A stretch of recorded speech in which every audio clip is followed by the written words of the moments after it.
ಬರುವ ಬಜೆಟ್ ನಂತರದಲ್ಲಿ ಸಂಪುಟಕ್ಕೆ ಮೇಜರ್ ಸರ್ಜರಿ ಅನ್ನುವಂತಹ ಚರ್ಚೆ ನಡೀತಾ ಇದೆ. ಘಟಾನುಘಟಿ ಸಚಿವರಿಗೆ ಹೈಕಮಾಂಡ್ ಶಾಕ್ ಕೊಡುತ್ತಾ ಹಾಗಾದ್ರೆ ಯಾರೆಲ್ಲ ಸಂಪುಟದಲ್ಲಿ ಇರ್ತಾರೆ, ಯಾರೆಲ್ಲ ಔಟ್ ಆಗ್ತಾರೆ, ಯಾರಿಗೆಲ್ಲ ಕೋಕ್ ಕೊಡಲಾಗುತ್ತೆ? ಹೈಕಮಾಂಡ್ ಕೈ ಸೇರಿದೆ ಈಗಾಗಲೇ ಅನೇಕ ಶಾಸಕರ ರಿಪೋರ್ಟ್ ಕಾರ್ಡ್ ಹೇಗೆಲ್ಲ ಕೆಲಸ ಮಾಡಿದ್ದಾರೆ ಅಂತ. ಸಚಿವರ ಕೆಲಸದ ರೆಕಾರ್ಡ್ಸ್ 7 ಜನ ಸಚಿವರನ್ನ ಕೈ ಬಿಡುವುದಕ್ಕೆ ಹೈಕಮಾಂಡ್ ಚಿಂತನೆ ನಡೆಸಿದೆ. ರಿಪೋರ್ಟ್ ಕಾರ್ಡ್ ಮಾನದಂಡದ ಮೇಲೆ ನಿರ್ಧಾರ ಆಗುತ್ತೆ ಯಾರನ್ನ ಮುಂದುವರಿಸಬೇಕು ಸಂಪುಟದಲ್ಲಿ ಅಂತ. ಹಾಗಾದ್ರೆ ಯಾರಿಗೆಲ್ಲ ಲಕ್ ಮತ್ತೆ ಒಲಿಯುತ್ತೆ, ಯಾರಿಗೆಲ್ಲ ಕೋಕ್ ಕೊಡ್ಲಾಗತ್ತೆ, ಇದು ಸದ್ಯದ ಕುತೂಹಲ.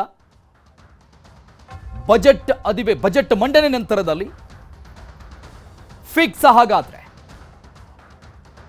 ಸಂಪುಟಕ್ಕೆ ಸೇರ್ಪಡೆಯಾಗೋದಕ್ಕೆ ತುದಿಗಾಲಲ್ಲಿ ನಿಂತ ಅನೇಕ ನಾಯಕರು ಮತ್ತೊಂದು ಕಡೆ ಖಾತೆ ಇದ್ರೂ ಕೂಡ ಸರಿಯಾಗಿ ನಿಭಾಯಿಸದೇನೆ ಇರುವಂತ ನಾಯಕರುಗಳಿಗೆ, ಅದರಲ್ಲಿ 7 ಜನ ಪ್ರಮುಖ ನಾಯಕರಿಗೆ ಕೋಕ್ ಕೊಡಲಾಗುತ್ತೆ ಅನ್ನುವಂತಹ ದೊಡ್ಡ ಮಟ್ಟದ ಚರ್ಚೆ ಆಗ್ತಾ ಇದೆ. ಯಾರಿಗೆಲ್ಲ ಕೋಕ್ ಅನ್ನುವಂತಹ ಸಂಭಾವ್ಯ ಪಟ್ಟಿಯನ್ನು ನಮ್ಮ ಸ್ಕ್ರೀನ್ ಮೇಲೆ ನಾವು ನೋಡ್ತಾ ಇದ್ದೀವಿ. ಯಾರೆಲ್ಲ ಲಿಸ್ಟ್ ಅಲ್ಲಿದ್ದಾರೆ ಅಂತ. ಕೆ ಎನ್ ರಾಜಣ್ಣ ಬಹಳಷ್ಟು ಹೇಳಿಕೆಗಳನ್ನು ಕೊಡ್ತಾ ಇದ್ದಾರೆ ಇತ್ತೀಚೆಗೆ. ಇವರದ್ದು ಕೂಡ ಕೆಲಸದ ಕಾರ್ಡ್, ರಿಪೋರ್ಟ್ ಕಾರ್ಡ್ ಹೈಕಮಾಂಡ್ ನಾಯಕರ ಬಳಿ ಇದೆ.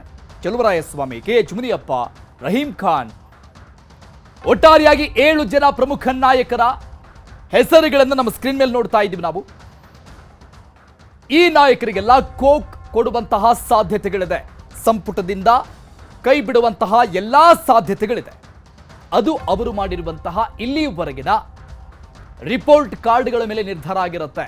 ಸಿಎಂ ಆಪ್ತ ಸಚಿವರಿಗೂ ಕೂಡ ಕೋಕ್ ಸಾಧ್ಯತೆನ ಹಾಗಾದ್ರೆ ಅಷ್ಟು ಈಸಿ ಆಗಿಲ್ಲ. ಯಾಕಂದ್ರೆ ಸಿಎಂ ಸಿದ್ದರಾಮಯ್ಯನವರ ಆಪ್ತ ನಾಯಕರಿಗೆ ಕೋಕ್ ಕೊಡುವಂಥದ್ದು. ಆದ್ರೆ ಲಿಸ್ಟ್ ಅಲ್ಲಿ ನಾವು ಗಮನಿಸ್ತಾ ಇದ್ದೀವಿ ಕೆ ಎನ್ ರಾಜಣ್ಣ, ಸಿಎಂ ಸಿದ್ದರಾಮಯ್ಯನವರ ಅತ್ಯಾಪ್ತರು, ಅವ್ರಿಗೂ ಕೂಡ ಕೋಕ್ ಸಿಗುತ್ತಾ?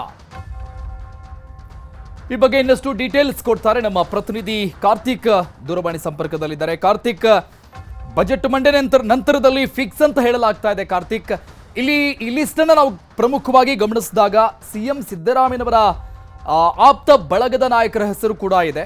ಸೊ ಹಾಗಾಗಿ ಬಹಳಷ್ಟು ಎಕ್ಸೈಟಿಂಗ್ ಆಗಿದೆ ಈ ಲಿಸ್ಟ್. ಏನಾಗಬಹುದು ಅಂತ ಅನ್ಸುತ್ತೆ? ಖಂಡಿತವಾಗಿಯೂ ರಾಜ್ಯ ಕಾಂಗ್ರೆಸ್ ನಲ್ಲಿ ಸಿಎಂ ಬದಲಾವಣೆ ವಿಚಾರ ಹೇಗೆ ಮುನ್ನೆಲೆಗೆ ಬಂದಿತ್ತು, ಅದರಂತೆ ಕ್ಯಾಬಿನೆಟ್ ಅನ್ನು ಕೂಡ ರೀಶಫಲ್ ಮಾಡಬೇಕು ಅನ್ನುವಂತ ಬೇಡಿಕೆಗಳು ಕೂಡ ಬಂದಿತ್ತು.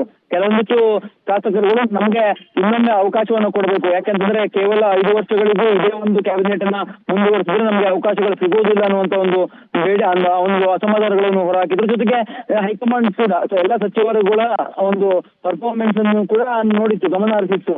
ಅದರ ರಿಪೋರ್ಟ್ ಅನ್ನು ಕೂಡ ಪಡೆದಿರುವಂತಹ ಹೈಕಮಾಂಡ್ ಈಗ ಕ್ಯಾಬಿನೆಟ್ ಅನ್ನ ಬದಲಾವಣೆ ಮಾಡುವಂತ ಅಥವಾ ಅಲ್ಲಿರ್ತಕ್ಕಂಥ ಕೆಲವೊಂದಿಷ್ಟು ಜನರನ್ನ ಕೈ ಬಿಟ್ಟು ಇನ್ನು ಉಳಿದಂತವ್ರನ್ನ ಸೇರಿಸೋದಕ್ಕೆ ಚಿಂತನೆಯನ್ನು ಕೂಡ ನಡೆಸಿದೆ ಅಂತ ಹೇಳಲಾಗ್ತದೆ. ಅದು ಮಾರ್ಚ್ ಅಂತ್ಯದ ವೇಳೆಗೆ, ಯಾಕಂತಂದ್ರೆ ಈಗಾಗಲೇ ಬಜೆಟ್ ಅಧಿವೇಶನ ಇದೆ. ಆ ಒಂದು ಬಜೆಟ್ ಅಧಿವೇಶನ ಮುಗಿದ ಬಳಿಕ ಕೆಲವೊಂದಿಷ್ಟು ಮೇಜರ್ ಸರ್ಜರಿಯನ್ನ ಈ ಒಂದು ಕ್ಯಾಬಿನೆಟ್ಗೆ ಮಾಡಲಾಗುತ್ತೆ ಅನ್ನುವಂಥದ್ದು ಕೂಡ ಇರುವಂತು. ಪ್ರಮುಖವಾಗಿ ಕೆಲವೊಂದಿಷ್ಟು ಸಚಿವರುಗಳ ಪರ್ಫಾರ್ಮೆನ್ಸ್ ಏನು ಅದರ ಸಂಬಂಧಪಟ್ಟ ವರದಿಯನ್ನು ಹೈಕಮಾಂಡ್ ತೆಗೆದುಕೊಂಡಿತ್ತು, ಅದರ ಅನುಗುಣವಾಗಿ ಬದಲಾವಣೆ ಮಾಡುತ್ತೆ ಅಂತ ಕೂಡ ಹೇಳಲಾಗ್ತದೆ. ಪ್ರಮುಖವಾಗಿ ಈಗಿರುವಂತಹ ಸಚಿವರುಗಳಲ್ಲಿ ಕೆ ಎನ್ ರಾಜಣ್ಣ ಇರ್ಬೋದು, ಹಾಗೆ ಆರೋಗ್ಯ ಸಚಿವರಾಗಿರುವಂತಹ ದಿನೇಶ್ ಗುಂಡೂರಾವ್ ಅವರು ಇರ್ಬೋದು, ಅದರ ಜೊತೆಗೆ ಶಿಕ್ಷಣ ಸಚಿವರಾಗಿರುವಂತಹ ಮಧು ಬಂಗಾರಪ್ಪ, ಆಹಾರ ಸಚಿವರಾಗಿರುವಂತಹ ಕೆ ಎಚ್ ಮುನಿಯಪ್ಪ ಸೇರಿದಂತೆ ಇನ್ನೂ ಹಲವರನ್ನ ಕೈ ಬಿಡುವ ಸಾಧ್ಯತೆಗಳು ಕೂಡ ಪ್ರಮುಖವಾಗಿ ಇರುವುದು. ಯಾಕಂದ್ರೆ ಈ ಒಂದಿಷ್ಟು ಅಂದ್ರೆ ಸಚಿವರುಗಳೇನಿದ್ದಾರೆ ಇವರ ಪರ್ಫಾರ್ಮೆನ್ಸ್ ಸರಿಯಾಗಿಲ್ಲ, ಜೊತೆಗೆ ಸರ್ಕಾರದ ಕೆಲವೊಂದಿಷ್ಟು ಯೋಜನೆಗಳನ್ನು ಕೂಡ ಇವರು ಮುಟ್ಟುವಂತ ಕೆಲಸವನ್ನ ಮಾಡ್ತಾ ಇಲ್ಲ, ಕೇವಲ ಕ್ಷೇತ್ರಕ್ಕೆ ಮಾತ್ರ ಸೀಮಿತ ಆಗಿದ್ದಾರೆ ಅನ್ನುವಂತ ಒಂದು